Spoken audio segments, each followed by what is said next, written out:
Hello everyone, ఇలాంటి videos మీకు ముందుగా కావాలి అనుకుంటే మా ఛానల్ని సబ్స్క్రైబ్ చేసుకొని పక్కనే ఉన్న బెల్ ఐకాన్ని క్లిక్ చేయండి. అప్కమింగ్ రివ్యూలోకి వెళ్ళిపోదాం. ప్రేమ్ చామంతిని వెతికి వెతికి అలసిపోయాడని డిప్రెస్డ్గా ఫీల్ అవుతున్నారు అని హర్షవర్ధన్ కూడా చింతలపూడికి చేరుకొని చామంతిని వెతికించడం స్టార్ట్ చేస్తారు. పోలీస్ ఆఫీసర్స్తో ముందే మాట్లాడి మొత్తం ఒక చెక్ పోస్ట్ దగ్గరికి వెళ్ళే వెహికల్స్ వచ్చే వెహికల్స్ని చెక్ చేస్తూ ఉంటారనమాట హర్షవర్ధన్. చామంతి ఖచ్చితంగా ఈ ఊర్లోనే మాయమైంది అంటే ఎవరో కిడ్నాప్ చేసి ఉంటారు, చామంతిని ఎలా అయినా కాపాడాలి అని పాపం హర్షవర్ధన్ చాలా గట్టిగా ఫిక్స్ అవుతారు. ఇది ఇలా ఉండగా చామంతి కోసం ప్రేమ్ అండ్ కావేరి, ఎవరైతే కావేరి ఉన్నారో ఆవిడ, ఇంకా ఇద్దరు కలిసి బైక్పై బయలుదేరుతారు. రోజా ఇదంతా రౌడీల ద్వారా తెలుసుకుంటూ ఉంటుంది. ఖచ్చితంగా ఈ ప్రేమ్ అనుకున్నాడు అంటే చామంతిని కనిపెట్టేస్తాడు. అలా అని చామంతిని వేరే స్టేట్కి కూడా పంపిద్దామంటే కుదరటం లేదు.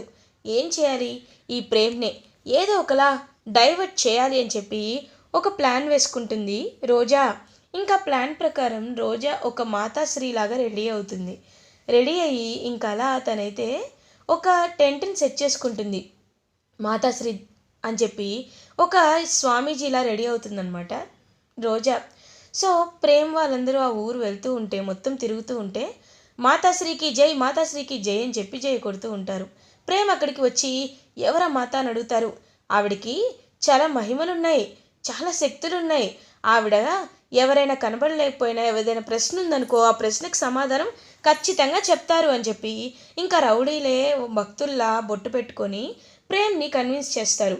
సో ప్రేమ్ ఒకవేళ నా చామ్ ఎక్కడుందో ఈవిడ వల్ల తెలుస్తుందేమో, నేను ఒకసారి ఆ మాతాశ్రీ దగ్గరికి వెళ్ళాలి అని చెప్పి ప్రేమ్ అయితే ఆ మాతాశ్రీ రోజా దగ్గరికి వెళ్తాడు.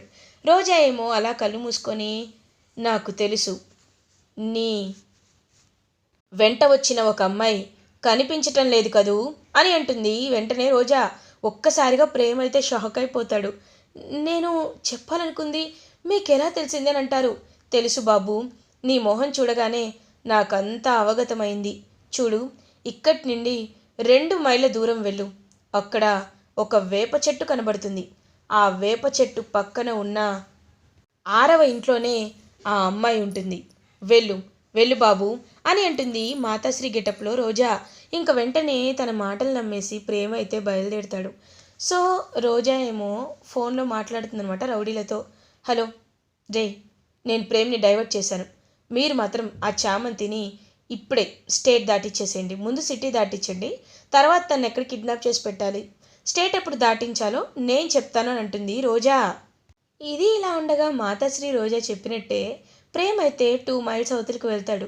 వెళ్ళి మొత్తం వెతుకుతాడు, బట్ అక్కడ ఏమీ కనిపించదు. అన్నీ కొండలే ఉంటాయి. ఇంక ప్రేమ్ అయితే షాక్లో ఉండిపోతాడు. ఇదేంటి అన్ని కొండలే ఉన్నాయి అని చెప్పి అలా చూస్తూ ఉంటాడనమాట ప్రేమ్. అయ్యో చామ్, ఏం చామ్, ఎక్కడున్నావు చామ్ అని చెప్పి పాపం బాధపడుతుంటే అప్పుడే చామంతిని వీళ్ళు క్లోరోఫామ్ ఇచ్చి ఇంకా చామంతికి మొత్తం ఇలా పువ్వులని తన ఫేస్ పై వేసి సిటీ దాటించాలని చెప్పి తీసుకువెళ్తూ ఉంటారు.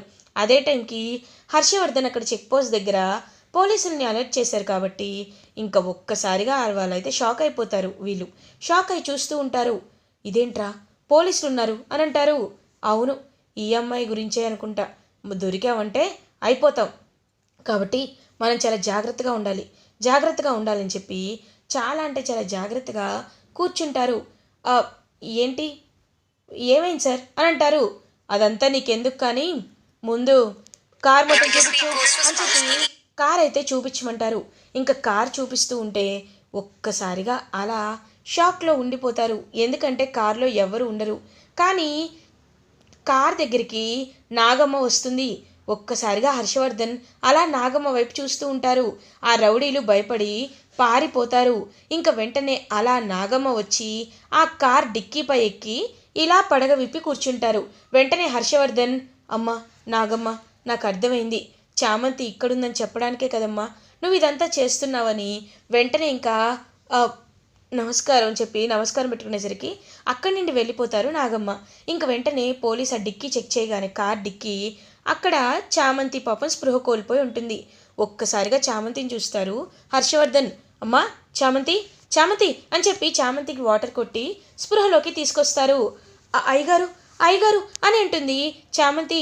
అమ్మ చామంతి, నువ్వు బాగానే ఉన్నావు కదా, ఏమైందమ్మా, నిన్నెవరు కిడ్నాప్ చేయించారు అని అడుగుతారు. ఏమో తెలియదు అయ్యగారు, ఎంతమందో నన్ను కనీసం మంచినీళ్ళు కూడా ఇవ్వకుండా చాలా టార్చర్ పెట్టారు, నేను ఎక్కడున్నానో కూడా నాకు తెలియకుండా చేశారు అయ్యగారు అని ఏడుస్తుంది చామ్. ఇంకప్పుడే ప్రేమేమో పాపం అలా ఆ కొండలు మొత్తం వెతుకుతూ వెతుకుతూ ఉంటే ఇంకా చామంతి అలా ప్రేమ్ దగ్గరికి అయితే వస్తుంది. వచ్చి చూసేసరికి ప్రేమ్ బాబు అని పిలవగానే చాలా హ్యాపీగా ఫీల్ అవుతాడు చామంతిని చూసి ప్రేమ్. ఇంకా అలా పరుగు పరుగున వచ్చి చామంతిని పాపం హక్ చేసుకుంటాడు. చామ్ చామ్, నీకేం కాలేదు కదా, నీకేం కాలేదు కదా అని అంటారు. లేదు బాబు, నాకేమీ కాలేదు, మీరు మీరు నా కోసం వెతికి ఎంత పిచ్చివారైపోయారు బాబు అని పాపం చామంతి ప్రేమ్ని అలా ప్రేమగా చూస్తూ ఉంటే ఇదంతా చూస్తూ ఉంటారు హర్షవర్ధన్. వెంటనే ఇంక కావేరి వైపు చూస్తారు.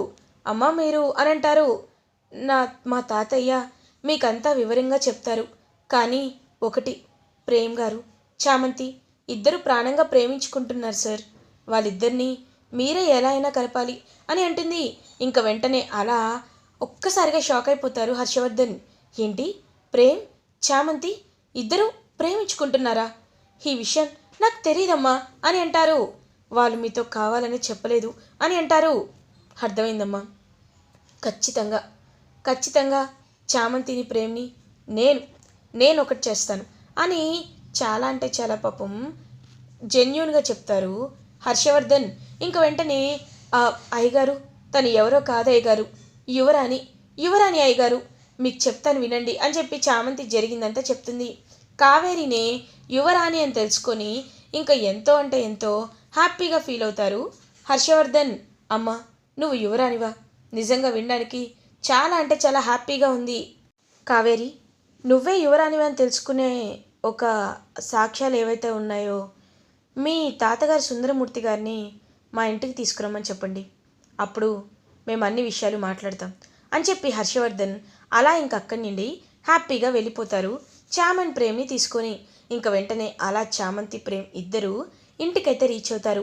ఇంటికి రీచ్ అవ్వగానే ఇంకా ఒక్కసారిగా రోజా అయితే షాక్లో ఉండిపోతుంది. ఇదేంటి ఇలా జరిగింది, చామంతి చామంతి వచ్చేసిందేంటి అని చాలా అంటే చాలా కంగారు పడుతూ ఉంటుందన్నమాట రోజా. అప్పుడే ఇంక వెంటనే చామంతి చూస్తూ ఉంటుంది. అక్క, నేను నేనెందుకు కిడ్నాప్ అయ్యాను అని అంటుంది. ఒక్కసారిగా షాక్లో ఉండిపోతుంది రోజా. ఏయ్, నువ్వు కిడ్నాప్ అయ్యావంటే నన్ను అడుగుతావంటే అని అంటుంది. నిన్ను అడగడం కాదక్క, నిజం చెప్పమని చెప్తున్నాను. చూడక్క, నాకు నాకు నీ గొంతు వినపడింది, కానీ అది నువ్వా కాదా అని డౌట్ వచ్చింది. అందుకే నీ గురించి నేను ఎక్కువగా ఎవరి ముందు మాట్లాడాలి అనుకోలేదు. అంటే నువ్వు నువ్వు నన్ను చంపించాలనుకున్నావా అని అంటుంది చామంతి. లేదే, నేను నిన్నెందుకు చంపించాలనుకుంటాను, నేను అనుకుంది ఒకటే, నువ్వు పట్టాభిషేకం వరకు దూరంగా ఉండాలి, అది అది మాత్రమే నేను కోరుకుంది అని అంటారు.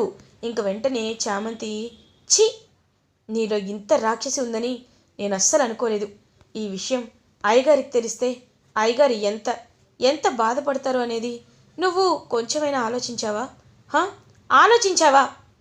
లేదు, ఎప్పుడు నీ స్వార్థమే నీకు కావాలి, యువరాణి కాకపోయినా యువరాణి అయిపోవాలి, అంతే కదా, అంతే కదా.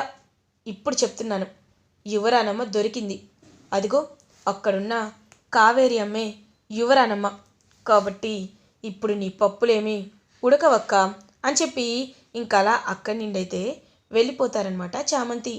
ఛ, ఇదేంటి ఇలా చేసింది, అయినా విజయదశమి వరకు టైం ఉంది అని చెప్పారు, కానీ ఈలోపు తను నాపై ఇలా చేసింది. ఒకవేళ ఇది నిజమైన యువరాణి అయితే, లేదు, అలా అవ్వకూడదు అని చెప్పి నేను ఖచ్చితంగా ప్రూవ్ చేయాలి, నేనే యువరాణి అని, తనెవరూ యువరాణి కాదు అని నేను ఖచ్చితంగా ప్రూవ్ అయ్యేలా చేసుకోవాలని చెప్పి చాలా అంటే చాలా గట్టిగా ఫిక్స్ అవుతుంది రోజా. విజయదశమి రోజు పట్టాభిషేకం ఉంటుంది అని అందరికీ ప్రకటిస్తారు.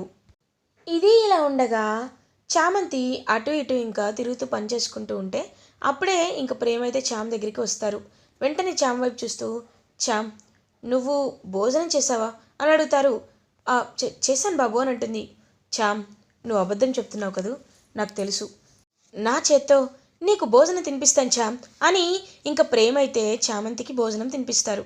పాపం ప్రేమ వైపు చాలా ప్రేమగా చూస్తూ ఉంటుంది చామంతి. కరెక్ట్గా అప్పుడే నిషా వాయిస్ వినపడుతుంది. వస్తున్నాను రా, చెప్పాను కదా వస్తున్నానని. ఇప్పుడు మనం హాస్పిటల్కి వెళ్దాం సరేనా అని చెప్పి ఇంకా అలా నిషా అయితే మాట్లాడుతూ ఉంటే ఒక్కసారిగా చామంతి ప్రేమిద్దరూ నిషా వైపు చూస్తారు. చూసి, బాబు చూడండి బాబు, ఎవరితోనో మాట్లాడుతుంది, హాస్పిటల్ అంటుంది, అంటే ఖచ్చితంగా అప్పటి గురించి ఇప్పటి నుండే ఏదో ప్లాన్ చేస్తుంది అనుకుంటా బాబు అని అంటుంది చామంతి. అవును చామ్, ఇప్పుడు మనం తన్ని ఫాలో అయ్యి వెళ్దాం, వెళ్ళి అసలు నిజాలేంటో తెలుసుకుందాం చామ్ అని చెప్పి ఇంకా అలా చామంతి ప్రేమ అయితే నిషాని ఫాలో అవుతారు. నిషా ఒక ప్లేస్కి వెళ్తుంది. వెళ్ళేసరికి ఇంకా అక్కడ హాస్పిటల్లో ఇంకా ఎవరు వస్తారా అని వీళ్ళైతే వెయిట్ చేస్తూ ఉంటారు. హాస్పిటల్లో ఎవరు వస్తుంది, అసలు ఈ ప్రెగ్నెన్సీకి కారణం ఎవరని చెప్పి చూస్తూ ఉంటే అక్కడికి ఆ గుణ వస్తాడు. గుణాని చూసి షాక్లో ఉండిపోతారనమాట. వెంటనే గుణ నిషా ఇద్దరు కలిసి వెళ్ళి, సార్ మీతో ఒక ముఖ్యమైన విషయం మాట్లాడాలి. 9 మంత్స్ తర్వాత డిఎన్ఏ టెస్ట్ మీ దగ్గరే చేపిస్తారు కాబట్టి మీరు నెగిటివ్ రిజల్ట్ ఇవ్వాలి, పాజిటివ్ రిజల్ట్ ఇవ్వాలి అని అంటాడు గుణ. ఏంటి, ఏం మాట్లాడుతున్నారు మీరు అని అంటారు. అదేంటి, మీ డీన్తో మేము ఆల్రెడీ డీల్ సెట్ చేసుకున్నాం, మీరే మిగిలిపోయారు, అందుకే మీకు వచ్చి చెప్తున్నాం. కాకపోతే ఇద్దరు ఉండాలి అన్నారు, అందుకే నేను వచ్చాను అని చెప్పి గుణ అంటాడు. చూడండి, మీరు చేస్తుంది చాలా పెద్ద క్రైమ్ తెలుసా అని అంటారు. క్రైమ్ కాదు, మేము మా లైఫ్ని సేవ్ చేసుకుంటున్నాం, మీరు వెళ్ళండి అని చెప్పి ఇంకా అలా గుణ వాళ్ళైతే ఇప్పటి నుండే డిఎన్ఏ టెస్ట్ రిజల్ట్స్ అనేవి ఎలా రావాలి అనేది చెక్ చేసుకుంటూ ఉంటారు. ఒక్కసారిగా అదంతా చూసి చామంతి ప్రేమిద్దరు షాక్ అయ్యి అదంతా చామ్ అయితే వీడియో తీస్తుంది. చామ్, మంచి పని చేసావు చామ్, లేకపోతే వీళ్ళ మాటల్ని ఎవరు నమ్మేవాళ్ళు కాదు, వీళ్ళు దబాయిచ్చేసేవాళ్ళు. రా చామ్, ఈ వీడియోని వెళ్ళి చూపిద్దామని చెప్పి చామంతి ప్రేమ్ ఇద్దరు కలిసి ఇంకా బయలుదేరుతారు. అలా ఇంకా హర్షవర్ధన్కి ఆ వీడియోని చూపిస్తారు. నిషా గుణ ఇద్దరు మాట్లాడుకున్న వీడియో చూపించేసరికి ఒక్కసారిగా హర్షవర్ధన్ షాక్లో ఉండిపోతారు.